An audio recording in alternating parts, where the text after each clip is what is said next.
Muito bem, uma alegria muito grande estar aqui com vocês, eu, Elmiro, Marcelo, nós somos missionários da CEPAL, já há alguns anos, eu estou fazendo 11 anos agora na CEPAL, e tenho tido o privilégio de trabalhar com diversos grupos, diversas denominações, e eu diria para vocês duas coisas de largada aqui nessa tarde, né? Primeiro, eu não tenho nada para ensinar para vocês. Se eu não depender do Espírito Santo, eu estou perdido aqui, né? Então, o que eu quero transmitir é aquilo que o Espírito já fez, aquilo que ele me ensinou e aquilo que ele pode ajudar você. Essa é a minha expectativa. Segunda coisa é que quando a gente ajuda várias denominações, e eu trabalhei bastante tempo na nossa denominação, né? Eu sou de origem presbiteriana, depois meus pais mudaram para uma cidade que não tinha igreja presbiteriana, aí a gente cresceu na igreja batista, e depois eu trabalhei na denominação vários anos e tal, e depois que eu comecei a ajudar diversas outras denominações e trabalhar na CEPAL, que é uma agência interdenominacional, eu aprendi uma coisa. Sabe quando a gente encontra, quem tem filhos aqui? Maioria. Sabe quando a gente encontra, começa a falar das crianças, sejam elas 2 anos, 10 anos ou 20 anos, né? E o outro casal fala, nossa, igual lá em casa. Aí você chega à conclusão, só muda o endereço, né? Então, eu aprendi que igrejas e denominações são mais ou menos a mesma coisa. A gente tem uns 80% das coisas que a gente crê, que é a essência, né? Não precisamos brigar por isso, Deus, Jesus, salvação, pecado, céu, inferno, aquelas coisas todas. Tem uns 20% que a gente pensa diferente, mas não é isso que vai levar para o céu ou não, é só a prática aqui no dia a dia, né? Mas quando a gente olha no todo, a gente percebe assim, tem algumas coisas que acontecem aqui, que acontecem lá, só muda o endereço. Então, isso possibilita a gente aprender e tirar lições, né? A gente que trabalha num ambiente interdenominacional, de tirar lições de vários lugares para poder ajudar pessoas como vocês e outros, obviamente. Eu considero um privilégio, fruto da graça de Deus sobre a nossa vida. Mas, de outro lado, a última coisinha que eu quero falar introdutória é a seguinte. Quantos aqui são pastores? Deixa eu ver. Bastante gente. Esposas de pastor, deixa eu ver, bastante também. Outros que são líderes da escola dominical, área de ensino na igreja, tá? Ministério com mulheres, crianças, jovens. Legal, está bem diversificado. Presbíteros, puxa, como é que eu esqueço um negócio desse aqui? Presbíteros, né? Isso é uma falha batista. Percebam o seguinte, todos nós, eu lembro quando eu não era líder na igreja, eu ouvia um sermão com uma inocência, né? Incrível, né? Acreditava em tudo que o pastor falava, etc., né? Ou nos líderes, etc. Depois do seu primeiro mês na faculdade, né, teológica, você já não ouve o sermão do mesmo jeito, né? Depois que você é líder na igreja, você já não ouve o sermão do mesmo jeito, já não vem para uma conferência dessa do mesmo jeito. Mas eu aprendi uma coisa com o meu mestre Ari Veloso, né, que faleceu ano passado. O Ari, alguns anos atrás, me chamou, Josué, vamos naquele congresso lá e tal. Fui com ele, né? Ele estava com 70 anos, né, já tinha plantado uma igreja humanamente falando, espiritualmente falando, de muito sucesso, né, que foi a Igreja Batista do Morumbi, em São Paulo. Começou com 8 pessoas na casa dele, essa altura já estava com uns 3.000 mais ou menos. E nós chegamos lá, congresso legal, grande, tá? Daí eu falei, Ari, o que você está fazendo aqui? Você tem 70 anos, tem um ministério consolidado. Ele falou assim, deixa eu te ensinar 2 coisas. Primeiro, se você parar de aprender hoje, amanhã você morre. Pode ser que você vai demorar uns 10 anos para ser enterrado, mas você está morto já, né? Então, nunca pare de aprender. Segunda coisa, eu não sei para o que Deus me trouxe aqui. Então, eu vim aqui por causa de uma palavra, uma frase, um alvo que eu vou sair daqui. Não mais do que isso. Eu não vou conseguir fazer as 30 coisas que o pessoal vai falar aí. Mas é uma coisa. Como eu não sei qual é, eu tenho que ouvir tudo, né, para tirar qual é aquela coisa que Deus quer me falar. E aí eu pego aquela coisa, aquela palavra, aquela frase e vou para a igreja, começo a fazer aquilo. Esse é o desafio que eu queria deixar para você aqui. Eu sei que você vai filtrar muita coisa, né? Todos nós temos os nossos filtros. Eu sei que você vai dizer, lá na minha igreja não funciona. Deixa isso de lado um pouquinho e esteja aberto aqui para o que o Espírito quer falar com você. E vai ser uma coisa só. Vai ser uma palavra, uma frase, um desafio, dentre tudo que você vai ouvir. Mas eu espero que você pegue essa uma coisa, volte para a sua igreja e comece, porque esse é o toque que o Espírito quer te dar. Então, se você participar aqui com esse Espírito, provavelmente vai acontecer muita coisa boa lá na sua igreja e eu espero ouvir daquilo que Deus vai fazer lá. Muito bem. Dentro desse processo que a gente tem ajudado aqui a Igreja Presbiteriana Renovada, ok? Está chegando.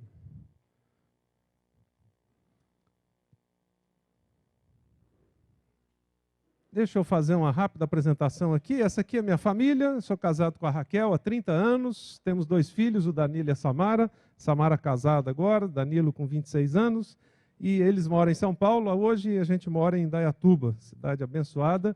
Eu tenho me dedicado ultimamente para escrever, produzir materiais, etc., ajudar igrejas, denominações, palestras, cursos, etc., e uma palavra-chave para mim hoje tem sido essa, envisionar, que é uma palavra que ainda não é muito conhecida em português, mas é ajudar a despertar uma visão na vida de muitos pastores e líderes para que a sua igreja, a sua organização seja muito melhor. Quais são os nossos objetivos aqui nesse encontro? Para deixar claro já a nossa caminhada, né? Primeiro, exatamente ajudar a criar uma visão, né, para alinhar a sua igreja a esse plano nacional. Não é nenhuma nova visão, né? Eu sei que já conheço bastante o contexto de vocês, por esse ano de caminhada com a diretoria, com a denominação, etc. E eu sei que às vezes quando você ouve a visão, opa, dá um arrepio aí, porque teve uma outra visão que tentou ser implantada e não deu certo. Então, não é por causa disso que a palavra visão perdeu o valor, né?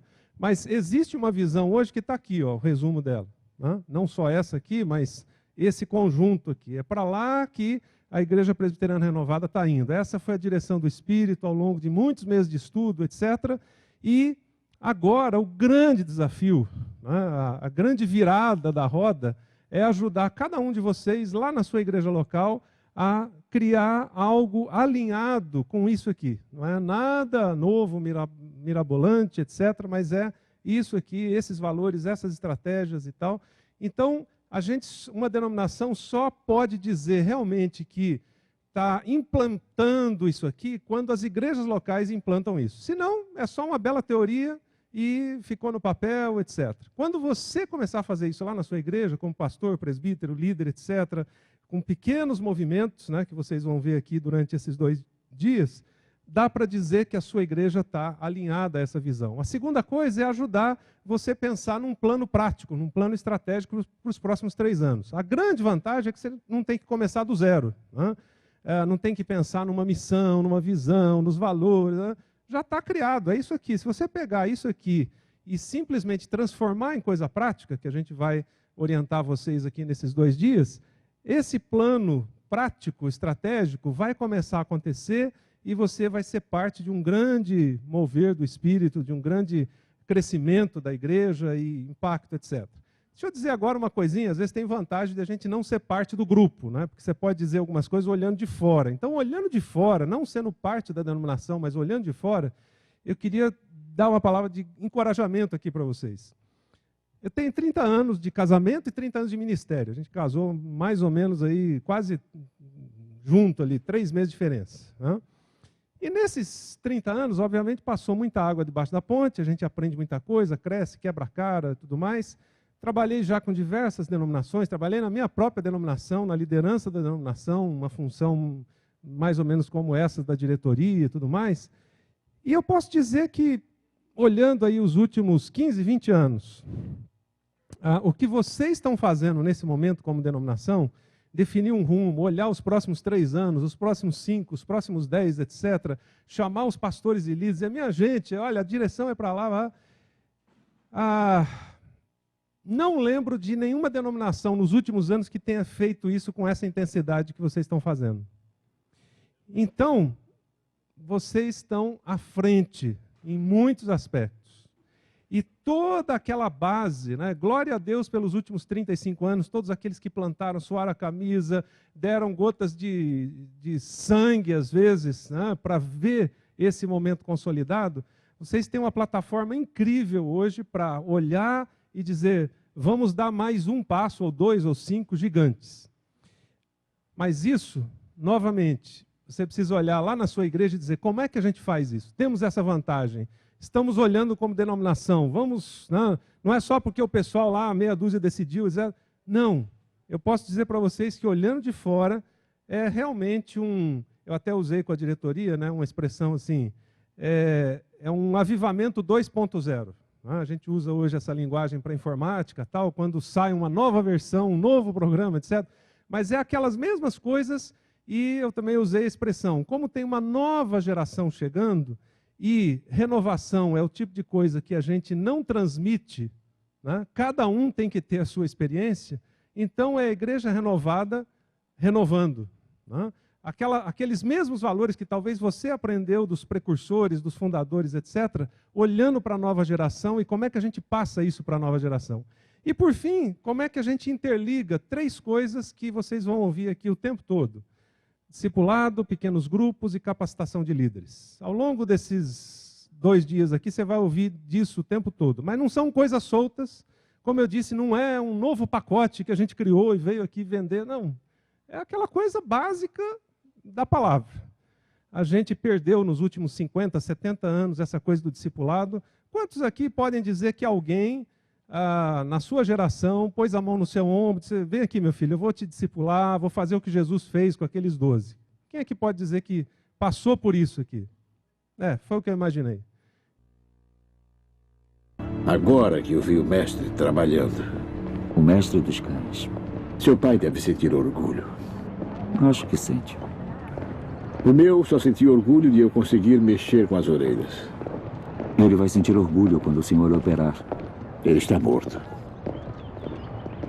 Os mortos estão sempre conosco, eu acredito. Não pode separar o passado do futuro, como separa o seu braço direito do seu esquerdo. Mas você vê? Eles estão separados por isto, pelo coração. Ou conectados.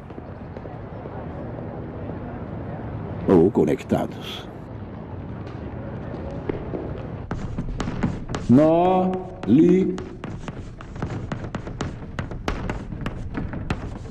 tangere, não toquem.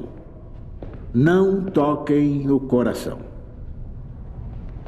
Nós vamos mudar esse antigo mito doutrinal aqui neste hospital. Quem quer me acompanhar?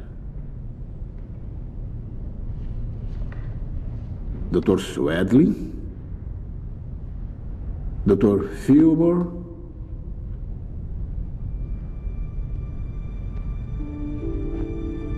Dr. Cooley? E Dr. Longmire? Obrigado.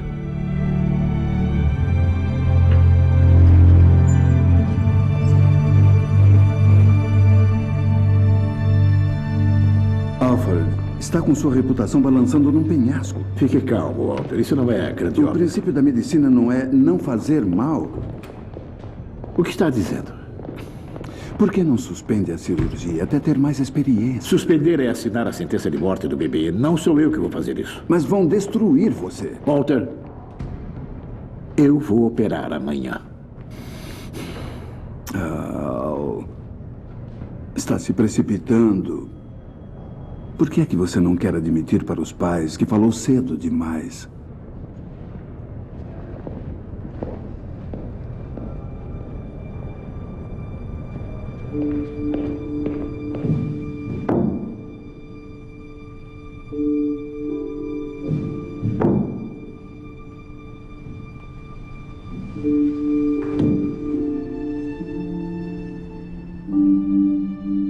Devia ir para a cama.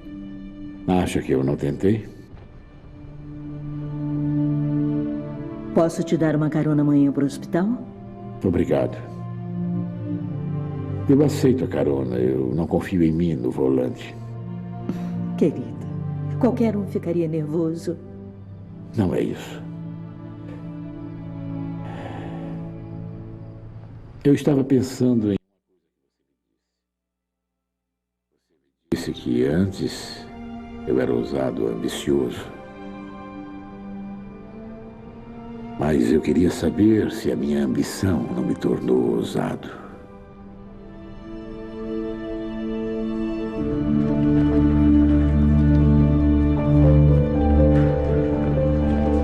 Espere aí, por favor.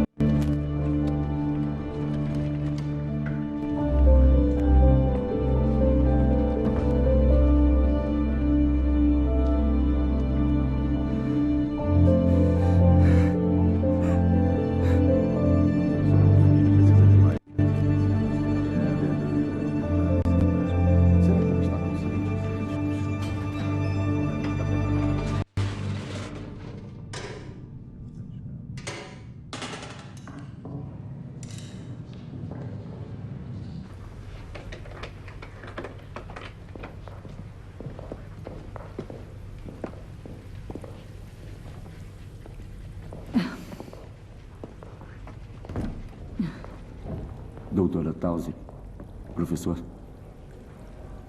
eu vim desejar boa sorte para todos. Obrigada, Vivian. Obrigado, Vivian.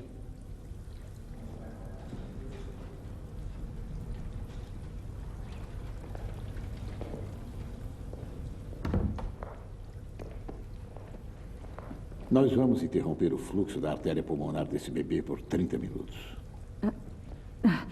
Desde que a pressão arterial dela não fique abaixo de 60, eu acho que ela ficará bem. Eu acredito que não vai resistir abaixo disso, não é, Dr. Harmel? É, abaixo de 60 não, doutor. Doutor Blaylock, estão prontos.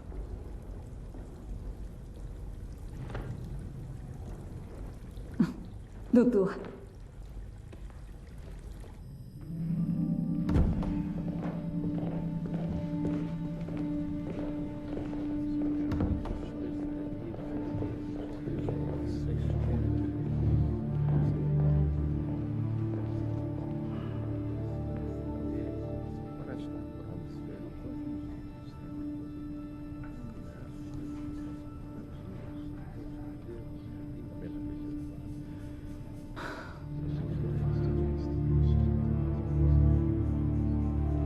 Dr. Longmire, o que foi? O que está acontecendo? Eu não sei. O que está acontecendo?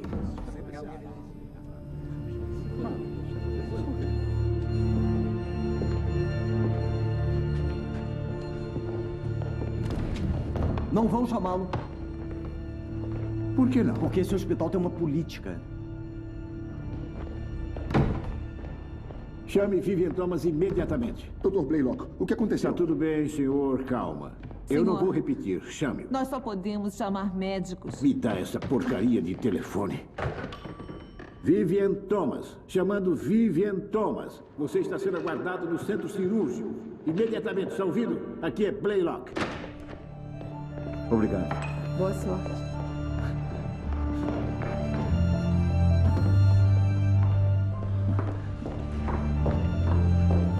Jesus. Chegou a tempo. Lave-se. Me lavar? Você vai operar comigo. Ache alguma coisa para o Sr. Thomas ficar por cima. Para quê, doutor? Você vai me orientar. Agora lave as mãos.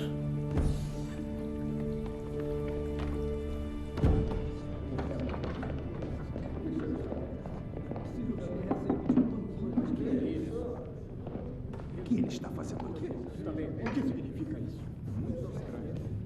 Vou ver do que se trata. Devemos fazer uma prece. Esqueça. Deus não vai me ouvir. Dr. Blaylock, um instante. Pode retomar o seu trabalho. Esse trabalho é dele. O que ele está fazendo? O que é que está acontecendo aqui? Consegue ver agora? Sim, doutor. Muito bem, estamos prontos para começar.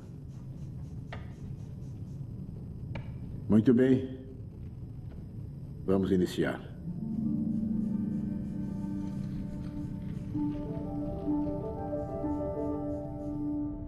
Vai ficar tudo bem. Não chore. Tudo bem.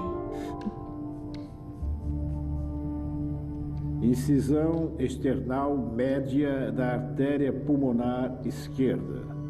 Até o ápice pulmonar. Eu estou dissecando a artéria pulmonar. Volte para a linha external média. Está certo assim? Está ótimo. Posicione o afastador.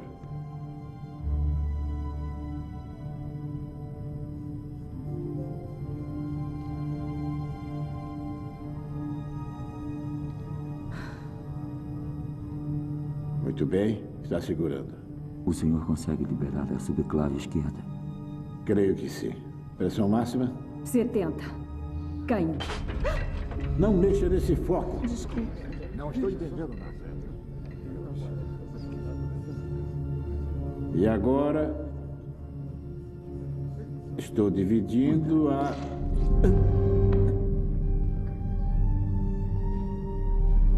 Aperte, aperte. Eu não alcanço, doutor. Não mesmo. Enfermeira.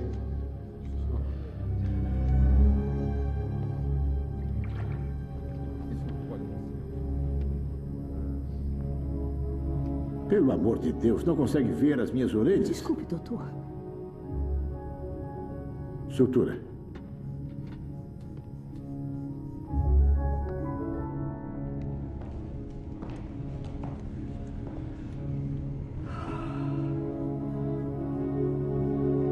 Pressão 68. Sim, sim. Continue.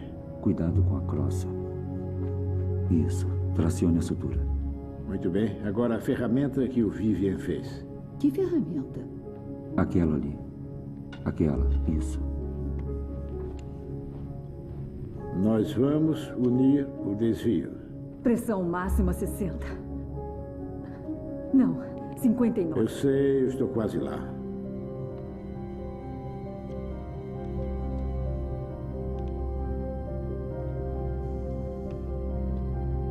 Agora, frente interrompida. Ótimo, está ótimo, doutor. Está ótimo, só mais um pouco.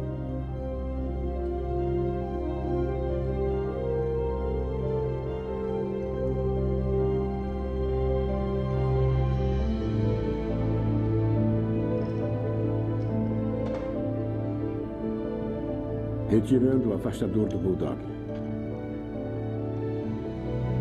Estou vendo a hemorragia. Ah, ora, eu também vejo. Suture. Suture.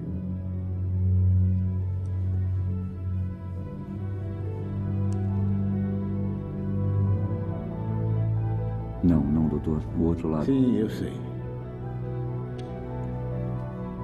Ótimo, isso mesmo. Hemorragia controlada. Estou avaliando as ligações. O que sente?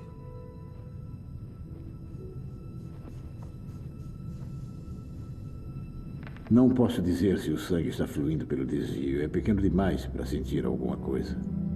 Dr. Blaylock, tem que ver isto.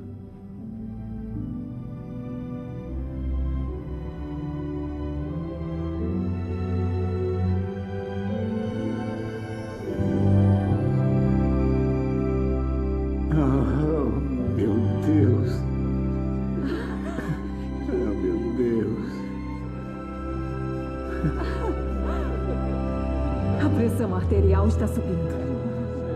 Retire o sangue da cavidade, Bill. Coloque o dreno de tórax. Inflando o pulmão esquerdo com oxigênio. Prontos para fechar?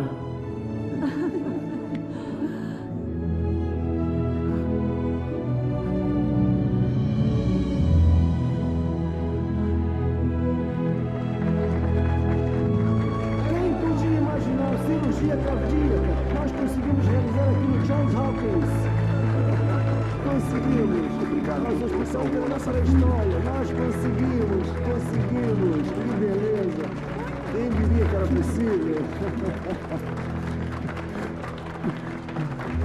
Vamos lá. Eu sabia que conseguiria. Eu sabia. Que cirurgia, não? As chances daquele bebê eram quase nulas. Foi uma bela cirurgia cardíaca. É, ele teve sorte de ter aquele negro com ele. Thomas salvou a pele dele. Eu queria vê-lo tentar sem ele. Muito bem. Quantos aqui ou já fizeram uma cirurgia cardíaca, ou transplante, ou tem um amigo, parente ou pessoa conhecida da igreja que já fez isso? Deixa eu ver.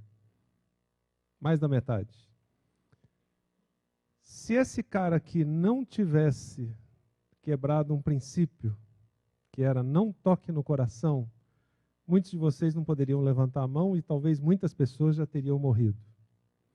Bom, agora, eu queria que você sentasse aí do lado de alguém, se você está sozinho, e em duplas, a gente vai fazer um negocinho bem simples. Tenho duas perguntas aqui para você pensar um pouquinho. Primeira delas, se você estivesse no lugar desse médico, você arriscaria dar um passo que poderia comprometer a sua carreira ou o seu ministério? 1 minuto para você conversar aí com a pessoa do lado.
Segunda questão, se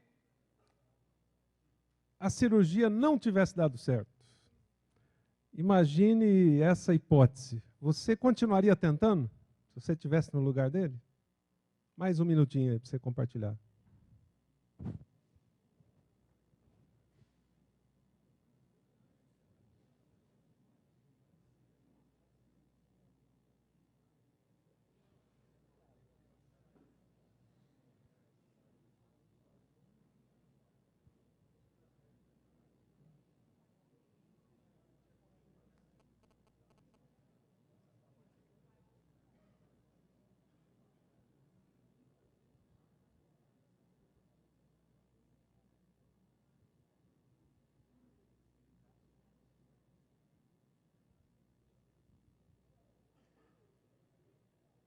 Agora a pergunta de $1 milhão. Que passo ousado, similar ao do médico, seria possível você dar no seu ministério? Mais 1 minutinho aí. O que seria o transplante de coração no seu ministério? Que passo ousado seria esse? Pensa e compartilha aí com a pessoa do lado.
Bom, por que eu disse que é a pergunta de $1 milhão?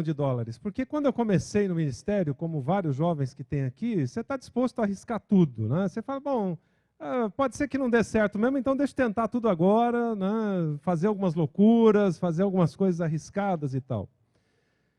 Mas, de outro lado, conforme o tempo vai passando e você fica com 15, 20, 30 anos de ministério, as coisas começam a se acomodar, etc.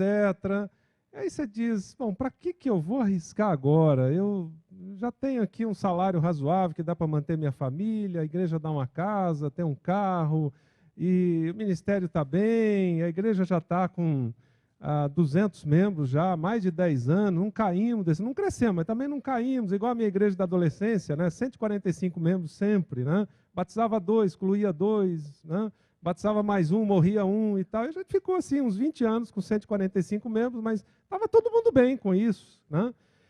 E aí, chega nessa fase que você diz, para que eu vou arriscar, para que eu vou experimentar um negócio novo, etc. Mas atente para uma coisa, o que eu quero chamar a atenção. Aqueles médicos mais novos, nessa situação, não tinham a coragem desse aqui, e nem tinham a experiência, e nem tinham o conhecimento. Se existe uma fase na nossa vida, e pensando agora no nosso ministério, que a gente está pronto, absolutamente pronto para dar um passo gigante e fazer alguma coisa que Deus realmente quer que a gente faça diferença, é depois que você tem pelo menos uns 30 anos de ministério. Essa é a hora. Você tem experiência, você já quebrou a cara numa opção de coisas, você tem conhecimento, você sabe quais são as verdades, quais são as heresias, então você diz, agora dá. E se a gente olhar na Bíblia, não foi diferente. Moisés queria libertar o povo na espada. Deus disse, não, deixa eu dar um curso de treinamento primeiro para você, 40 anos no deserto e tal, depois a gente volta e vamos fazer as coisas do meu jeito. Né? Abraão, né? Eu vou te dar o filho da promessa, você vai ser bênção, mas precisa de uns 25 anos de treinamento primeiro, até eu dar o filho, senão você vai fazer besteira para todo lado. Né? João Batista já cresceu no deserto. Né? Paulo se converteu. Aí ele passou uns anos de deserto, depois de discipulado, para daí só depois lá do 11º ano, começar o ministério dele. E muitos de nós, às vezes, quando chegamos nessa hora, amarelamos. Porque a gente não quer arriscar. Para que... Vocês viram naquela hora que ele perguntou para um auditório cheio de médicos, quem quer fazer parte dessa experiência? E todo mundo ficou assim disfarçando, tal. Aí ele foi nominalmente, doutor fulano, doutor ciclano, doutor beltrano. Ninguém. 2 decidiram depois, mas um ainda rachou fora ali na última hora. Você percebe que essa, à luz do que você vai ouvir daqui para frente, é a pergunta-chave desse tempo aqui.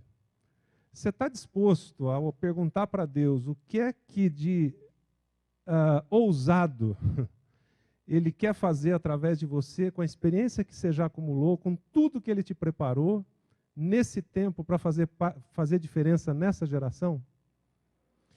À luz disso, tem algumas questões para você pensar com a sua igreja depois. Né? Depois você vai ter todo esse material, tal, você pode fazer suas anotações, mas vai ter tudo isso. Que legado a sua igreja vai deixar nesse tempo e nessa geração? E uma pergunta que pode ajudar nisso é, por que alguém deveria ser membro da sua igreja? Eu não estou dizendo por que alguém deve se converter ou seguir a Jesus. Isso aí todos nós concordamos. Mas por que tem que ser na sua igreja? Poderia ser na igreja vizinha. Poderia ser numa outra denominação. O que é que tem lá na sua igreja que deixa um legado tão forte, tão profundo, que as pessoas dizem, é lá que eu quero? Lá é o lugar onde realmente tem uma diferença que bateu aqui no coração. Uma outra pergunta é, o que é que há de mais profundo e melhor na sua igreja? Que normalmente é o reflexo da liderança. A sua igreja não vai ser melhor do que aquilo que você é, do que a sua família é, do que a família dos líderes é, etc. Mas o que é que há de melhor e mais profundo na sua igreja que deixariam esse legado? O legado que eu perguntei aqui agora há pouco sobre cirurgia do coração, ponte safena, transplante, etc., começou com esses 2 homens. Um que nunca estudou medicina oficialmente. Depois eu não vou contar o fim do filme, você pode pegar Quase Deuses e tal, você vê o fim do filme, o que aconteceu ali. E o outro que estava no auge da carreira e que podia simplesmente falar assim, deixa tudo quieto, porque eu quero fechar assim, não quero arriscar mais nada. Mas na hora auge ele disse, não, eu quero deixar um legado. Eu quero quebrar alguns paradigmas que ninguém nunca decidiu fazer isso. De outro lado, uma outra pergunta é: o que é que mais inspira, ou inspira você, inspira a sua igreja a existir? O que é que mais inspira a sua igreja a dizer: nós temos que ser uma igreja diferente, irresistível, que as pessoas vejam o poder de Deus, a ação de Deus aqui? O que é que é isso lá na sua igreja? E pensando em tudo isso, o que a sua igreja poderia fazer que a tornaria irresistível? Logicamente, é uma linguagem humana, a única coisa irresistível é o Espírito Santo, né? Mas eu estou transpondo isso aqui para uma linguagem humana do ponto de vista de existe alguma coisa que você está fazendo lá como líder, puxando a liderança, que faz a sua igreja ser esse reflexo da graça de Deus de uma forma incrível para as pessoas? Bom, à luz disso é que eu quero apresentar rapidamente para vocês já devem ter recebido e tal, mas por que eu estou fazendo essas perguntas? Porque o desafio que existe agora, nas 3 fases do processo de planejamento que foi feito aqui, é esse. O primeiro é passar uma visão, envisionar as pessoas, os pastores, os líderes das igrejas, para fazerem algo que talvez nunca tenham feito e que vai ser o legado, que vai ser a diferença nesse tempo e nessa geração. Nós estamos agora nessa fase onde, em 8 regiões do país, vamos levantar a bola, levantar perguntas que incomodam, desafiar, etc. E vamos passar o bastão para vocês, para quê? Para que vocês multipliquem. Então perceba que isso esse é o processo que foi escolhido, e isso tem por trás algumas coisas. O grupo das diretorias executiva e administrativa, primeiro criou, junto com vocês, com pesquisas que foram feitas e tal, para onde é que nós vamos para esse próximo tempo. Agora, nós estamos passando para as igrejas, para os presbitérios, quais são os planos que vamos fazer para isso. E, por fim, isso vai se multiplicar para milhares de pessoas lá na igreja local, que são as pessoas que realmente vão fazer diferença, que vão, através de uma visão de Deus em você, abraçar isso e dizer: vamos lá. Porque aquele médico decidiu quebrar um paradigma, mas você viu toda a equipe que tinha junto ali. Precisa de outros médicos, precisa de enfermeiros, precisa de assistentes, precisa de um monte de gente. Você não vai fazer isso sozinho. Então, pensando nisso, é bom a gente sempre relembrar, e eu sugiro isso para vocês, em todo encontro que você fizer lá na igreja, relembre isso. Essa é a cara que, como denominação, se quer ter. Queremos ser uma igreja renovada pelo Espírito Santo para adorar a Deus, pregar o Evangelho e fazer discípulos. Bom, não tem nada de novo aqui, é a Bíblia. A gente só pôs de uma forma que fosse assim, a cara de vocês, né? E uma frase fácil para todo mundo memorizar, lembrar, sair no boletim da igreja, no site, num banner, em todo lugar. Mas não adianta estar escrito em todo lugar se a gente não está experimentando isso. Então, talvez o primeiro desafio é esse. Eu quero levar minha igreja a ser essa igreja não apenas renovada, mas que adora a Deus, que prega o Evangelho, que faz discípulos, que é a principal ordem de Jesus. O Elmiro vai falar sobre isso daqui a pouquinho. Por que que, mesmo nossa geração não tendo sido discipulada, precisa agora resgatar essa bandeira? Talvez a nossa cirurgia do coração hoje seja essa. Talvez esse seja o grande desafio que ficou para a nossa geração. Conseguir levantar a bandeira do discipulado, que é fazer discípulos, ensinar para eles todas as coisas, não simplesmente como uma classe, um grupinho ali, um negócio lá, mas como um processo de transfusão de vida. De outro lado, o que a gente faz para chegar lá? Bom, nossa visão então é transformar discípulos depois em líderes multiplicadores, na igreja, na sociedade, etc. Quais são as implicações disso? Que cada discípulo proclame o Evangelho, conecte as pessoas na igreja, leve as pessoas a um processo de transformação pela ação do Espírito Santo, sendo discípulos e discipuladores, desafie esses discípulos a assumir papéis de liderança e capacitá-los para isso, e levar depois os líderes a plantar novas igrejas, gerar transformação social e assim por diante. Você pode dizer assim, mas legal tudo isso, me fala aí, né, como é que você fez isso? Que eu sei que é o grande tchan do negócio aqui, né? Eu não estou falando de uma teoria para vocês. Alguns anos atrás, Aliás, voltando lá atrás, né, bem rapidamente. Eu tenho 52 anos, mas eu vou na igreja há 52 anos e 9 meses. Né? Nasci na maternidade, mas nasci na igreja. Então eu vou na igreja desde a barriga da minha mãe. Eu passei por todas aquelas coisas que vocês talvez passaram. Muitos aqui que nasceram na igreja, cresceram pela classe Joias de Cristo, Cordeirinhos de Jesus, né, o nome que for e tal. E depois crianças, adolescentes, pré-adolescentes, jovens, toda aquela trajetória. Fiz tudo isso.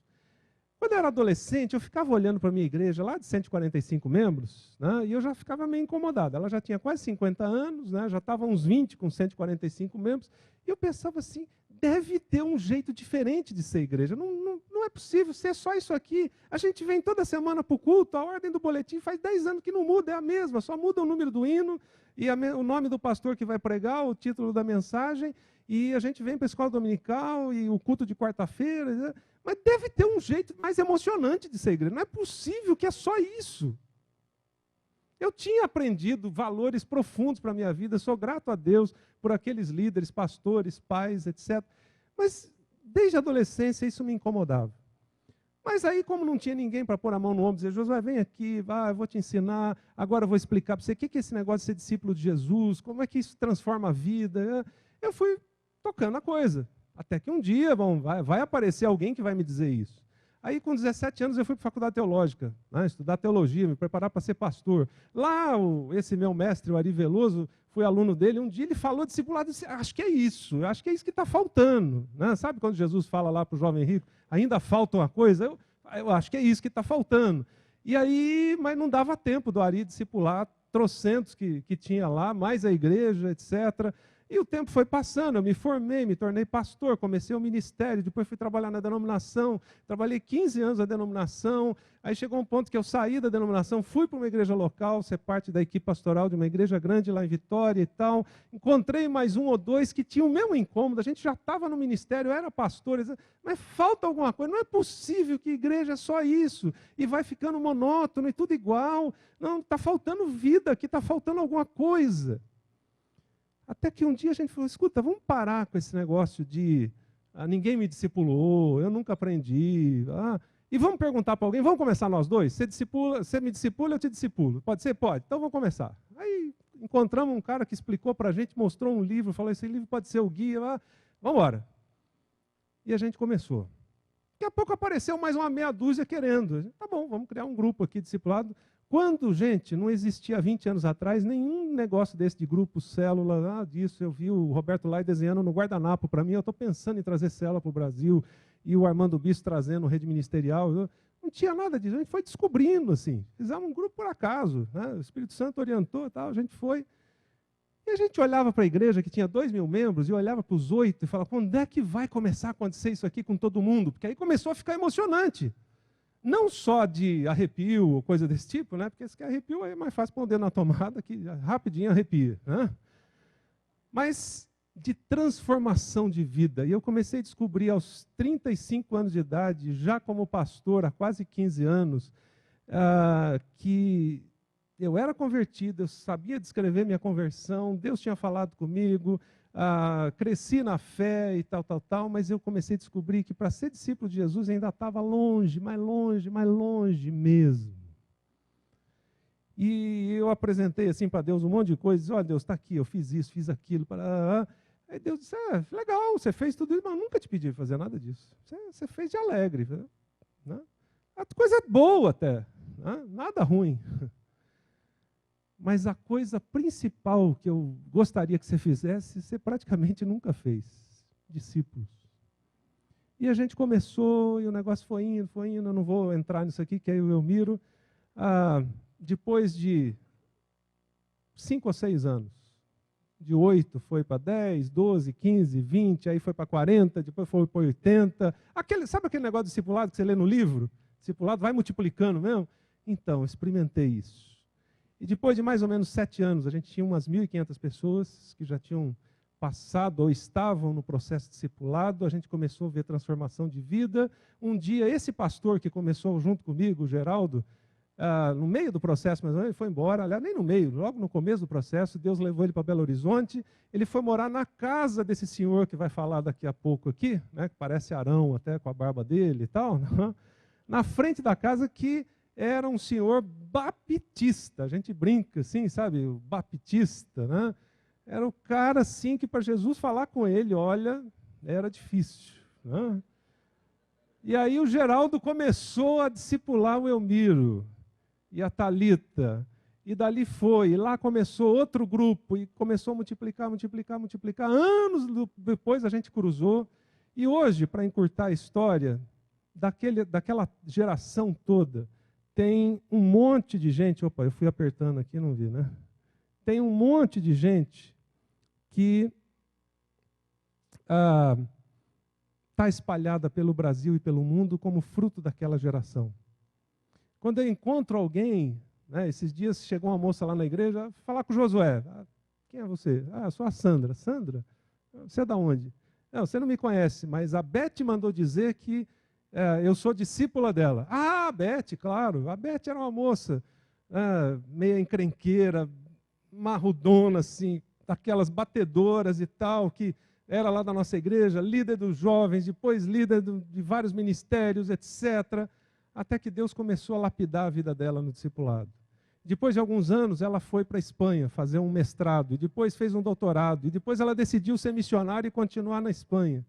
E antes de ontem a Beth me chamou, Josué, olha, tal, eu estou indo para o Brasil e estou levando um discípulo aqui que agora é missionário também, etc. E eu tenho um grupo com mulheres assim e outro assado.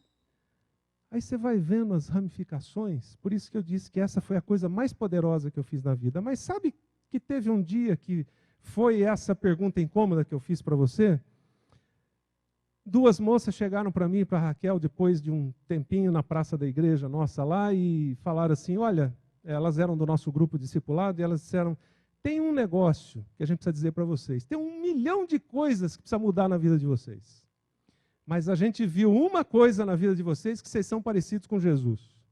E a gente quer dizer que a partir de hoje nós estamos imitando vocês. Uau! Eu fui para casa naquele dia com 2 sentimentos, um bom e um ruim. O bom era, alguém viu alguma coisa parecida com Jesus na minha vida. Mas o sentimento ruim é que eu tinha ouvido isso só depois de 18 anos de ministério. Antes era, parabéns, pastor, excelente. Olha, notável. Relatório excelente. Resultados espetaculares. O senhor é o máximo, o senhor é o cara, é o homem do ano. Nunca ninguém tinha chegado para mim e dito, eu vi alguma coisa parecida com Jesus e eu vou começar a te imitar. E eu disse, é isso.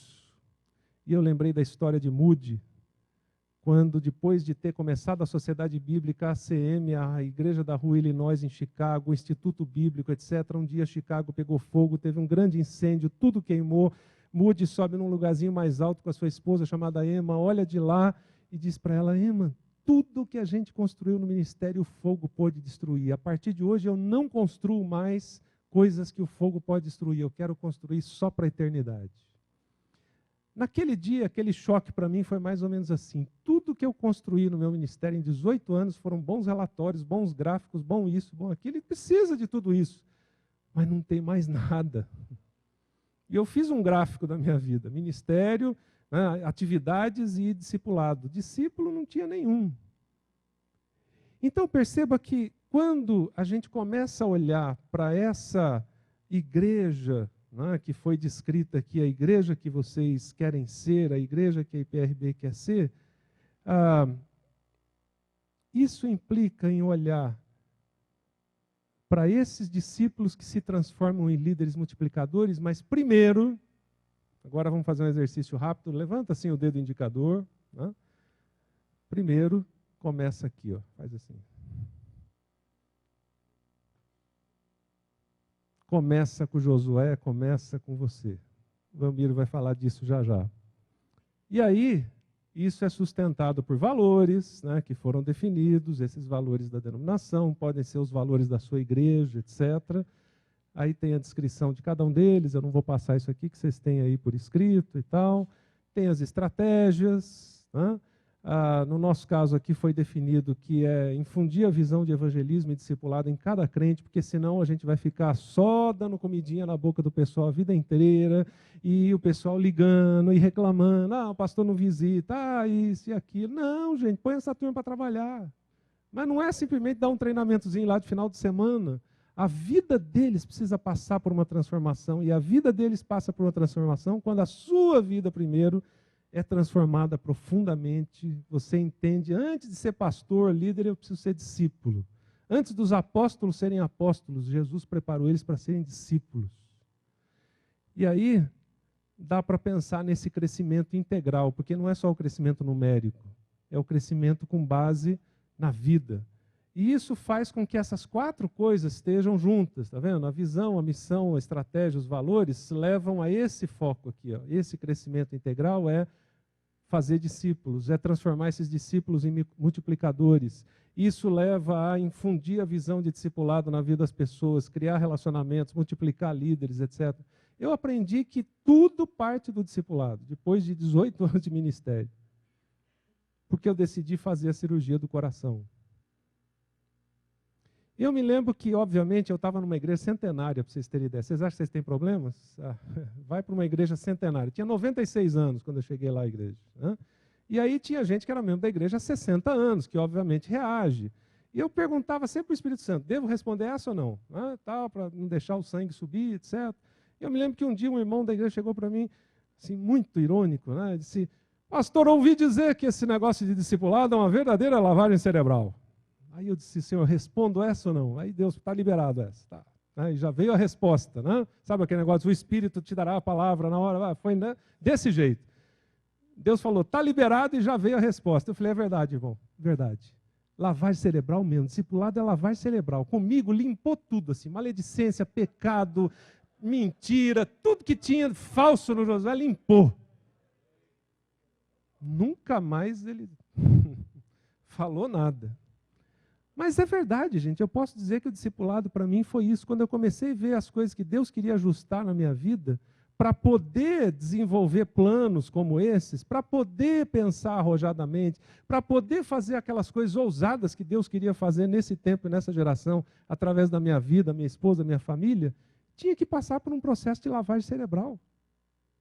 Tinha que deixar tudo aquilo que era bíblico, mas tirar um monte de coisa que eu aprendi que não era, que veio junto na bagagem. E aí, a partir disso foi que a diretoria, então, depois todos os outros níveis chegaram nessa agenda, que eu também não vou entrar em detalhes agora, porque o nosso foco aqui são essas 3 coisas esse tempo: discipulado, pequeno grupo e liderança. Mas essa agenda leva para esse ponto. E aí, é importante você entender aqui hoje esse desenho. Tudo isso que eu estou mostrando, que você já leu no livreto, é o que a denominação quer fazer. Mas, gente, esses santos homens de Deus aqui, da diretoria, os presidentes de presbitério, etc., não vão fazer isso sozinhos. Eles estão sonhando, eles estão envisionando vocês, estão dizendo, minha gente, se a gente quer ser uma denominação que realmente cause impacto, agora é preciso que essa grande flecha aqui, que é tudo isso aqui, ó, todos esses planos, seja abraçada por cada uma das flechinhas aqui, que são as suas igrejas. Agora, imagine o seguinte, que a sua igreja diga, não gostei disso. Não, achei muito técnico, muito isso, muito aquilo. Não perguntaram para mim, fizeram uma pesquisa aí, mas eu não fui consultado. Tal, né? Então, a minha flechinha vai para lá. Não sei se vocês já ouviram a sabedoria de um pastor indiano que há muitos anos atrás disse, visão mais visão causa divisão. Eu não estou empurrando goela abaixo nada para vocês, eu só estou alertando o seguinte, existe uma visão. É essa aqui com todos os seus desdobramentos. E existe 2 opções. Andar na mesma direção e ajudar a fortalecer a visão. Ou causar divisão. Você vai ter que fazer uma escolha. É um pacote que enfia a goela abaixo? Não. É Bíblia. Né? Você quer praticar a Bíblia, discipulado, alcançar as pessoas, etc. É isso. Agora, isso está fundamentado em vários planos. Eu também não vou entrar em detalhes aqui, é só para ilustrar para vocês. Não é um único tiro aqui, não. A gente pensou num plano de discipulado, num plano de capacitação de líderes, alcançar a nova geração, a gente vai falar um pouquinho disso hoje à noite, como conectar as pessoas na igreja, como dar suporte para vocês que são pastores, etc., como criar uma estratégia missionária, como estimular a vocação pastoral. É um conjunto de coisas, tá, que levam a esse resultado final aqui. Essa é a flecha grandona. E isso exige com que se tenha um foco para esses 3 próximos anos. Deixa eu pegar uma folhinha de papel aqui só para ilustrar uma coisa que sempre eu gosto de mostrar. Se você pegar essa folha de papel em branco aqui, deixar no sol, aqui ou lá na sua cidade, 1 mês, lá na rua, o que acontece? Amarela. Mas se você pega essa folha de papel em branco e pega uma lupa e põe entre o sol e a folha de papel em branco,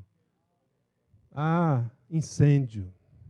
Agora eu vou falar uma frase que eu gosto de usar propositalmente com sentido duplo. Nós não fomos chamados para amarelar, nós fomos chamados para causar um incêndio. Agora, incêndio se causa com foco. É quando o sol passa pela lupa e pega um só ponto, um foco, e aí ele causa um incêndio no todo. Percebe? Se você não tem foco na sua igreja, no seu ministério, etc., provavelmente você corre o risco, não estou dizendo que vai fazer isso ou vai acontecer o que está fazendo, corre o risco de amarelar. Você faz um monte de coisa, mas só amarela. O foco desse tempo é ser uma igreja renovada, mas também discipuladora, com todos os seus desdobramentos. E quais são as prioridades? O discipulado e o ensino, o desenvolvimento de líderes, o cuidado dos pastores e a conexão das pessoas discipuladas em pequeno grupo. Não é uma coisa solta, tá? Não é o crescimento pelo crescimento. Esse é o resultado final para esses 3 próximos anos. O ensino e o discipulado é tornar cada cristão firmado na palavra e um discipulador frutífero no mundo. Jesus disse, vocês vão produzir mais fruto. O foco dos pequenos grupos é fazer o que a igreja primitiva fez. Ela venceu o desafio da multidão, pastoreou as pessoas cuidou das pessoas em pequenos grupos, ela penetrou nas casas, discipulou as pessoas, transformou vidas, adorou a Deus, pastoreou mutuamente, multiplicou os líderes, serviu de uma forma acolhedora e missionária. É a mesma coisa. Se perdeu muita coisa disso ao longo do tempo, com as nossas estruturas, com aquilo que Deus nunca mandou a gente fazer, a gente vai inventando, criando, a gente quer basicamente resgatar isso. De outro lado, precisamos capacitar líderes, que sem liderança, sem equipe, a gente não faz isso. Então, é transformar discípulos em líderes maduros. Veja que é simples. Mas a gente não adianta formar líderes se eles não têm visão de discipulado.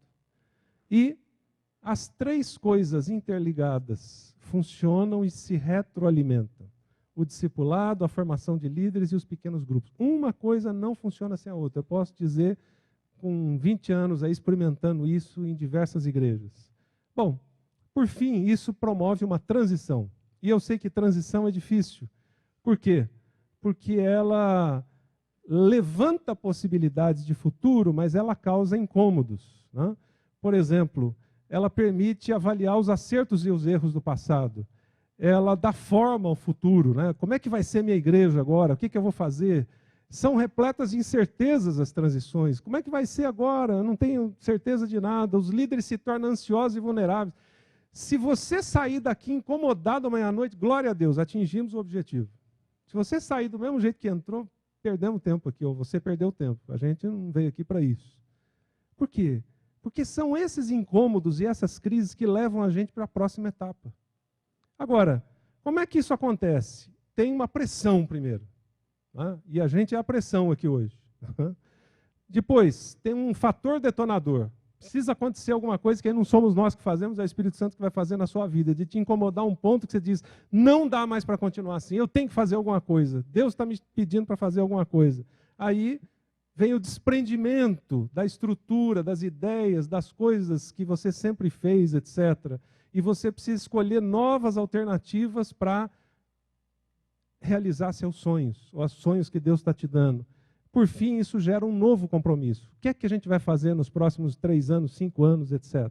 Agora, deixa eu mostrar um desenho aqui rapidinho para você. Quando você volta lá para a igreja e diz, minha gente, vamos começar um novo projeto agora, olha, é isso, vamos ganhar pessoas para Jesus, discipular, etc. Vai ter uns 2,5, assim, do todo o seu público, que vai dizer, pastor, olha, eu estava orando por isso, esperando, glória a Deus, estamos juntos. Mas você olha, são só 3. Ele tem 200 lá, ou 100, que nem se mancaram.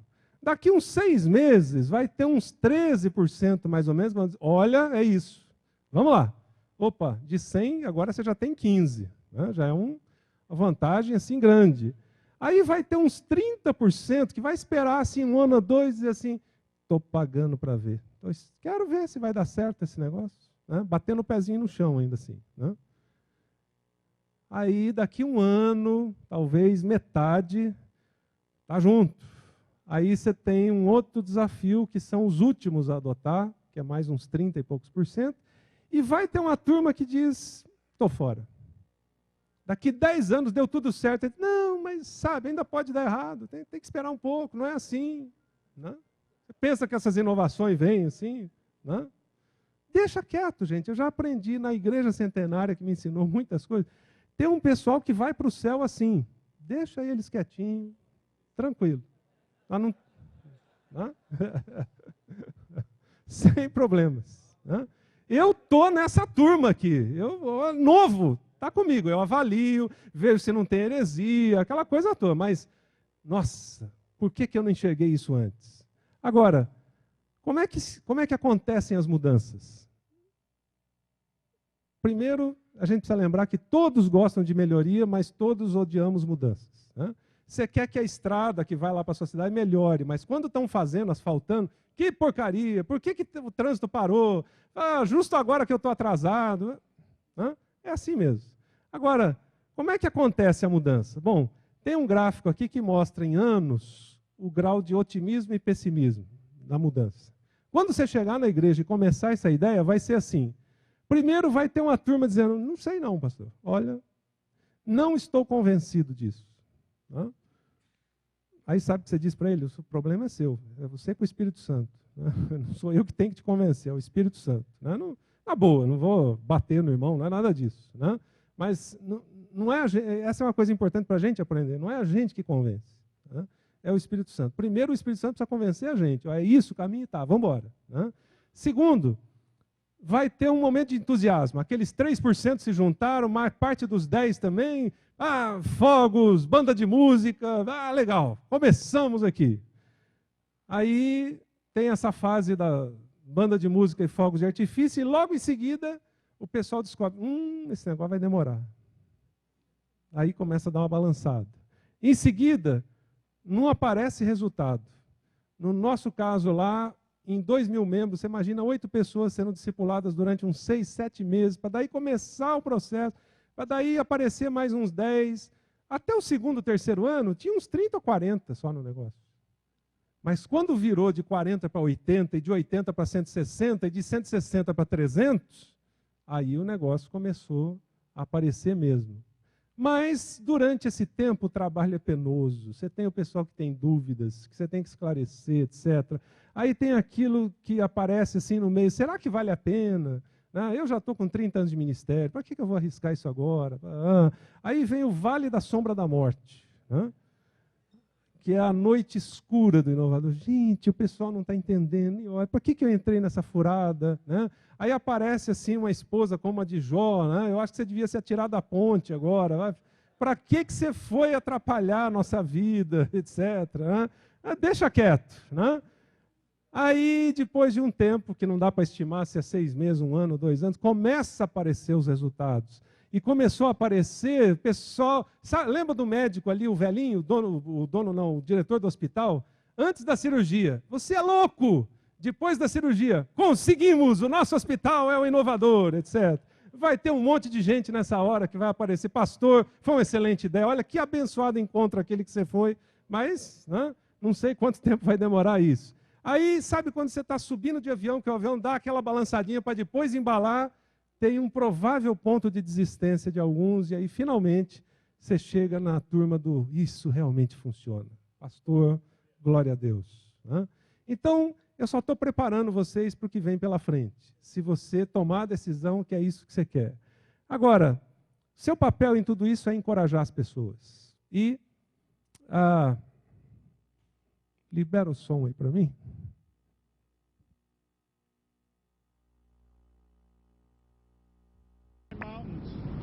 I like to build planes in the air.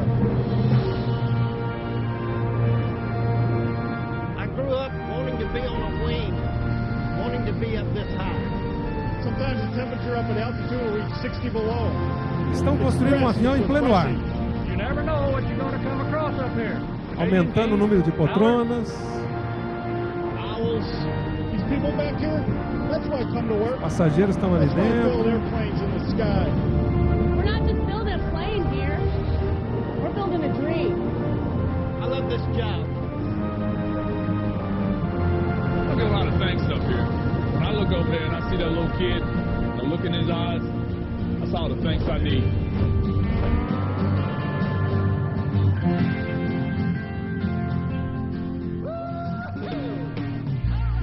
Não dá para pôr a igreja lá no hangar e dizer agora, minha gente, vamos parar por uns 2 anos, reavaliar tudo, ver para onde é que deu. Não, a igreja vai continuar voando e você vai aumentar o número de poltronas, mudar a forma, mudar a fuselagem, etc. Mas lembra o que 2 dizem ali no final? Primeiro, I love this job, eu amo esse trabalho. E o outro diz, quando eu olho, depois que o avião está pronto, que eu olho para aquela criança olhando pela janelinha, que senso de realização me dá. Vai ser emocionante. A igreja em pleno ar, e você dizendo, continua tudo como está, mas a gente está começando uma nova etapa aqui, que a gente nem imagina onde é que vai dar, onde é que o Espírito vai levar a gente. E aí, eu quero dar 3 dicas aqui finais. Primeiro, escolha ao final de cada palestra uma palavra, uma chave, anota aí. O que Deus está falando com você, para você escolher qual delas você vai praticar no final. Segundo, comece a fazer isso nos próximos 5 dias, senão daqui 1 semana, 2, você vai colocar o material lá na estante, dizer, depois eu vou pegar tudo isso, revisar, vai nada, você vai jogar no lixo quando aparecer o próximo congresso. Se você não começar a praticar o que você está ouvindo aqui nesses 2 dias, nos próximos 5 dias, um passo pelo menos, esquece, você não vai fazer mais nada, porque é a nossa tendência. E a minha pergunta final é essa, o que é impossível fazer hoje na sua igreja, que se fosse possível, mudaria tudo que ela faz? Qual é a cirurgia do coração para você? O que é que o Espírito está dizendo assim, fulano ou fulana, você não pode voltar para casa sem dizer para mim que você vai começar esse passo aqui. O que é impossível fazer hoje, que se fosse possível, mudaria tudo que você faz? O médico decidiu criar algo que abençoou milhões de pessoas sem nem ter noção disso. Você pode trilhar o mesmo caminho e você tem uma vantagem, o Espírito Santo na frente. E eu espero que você dê esse passo. Amém?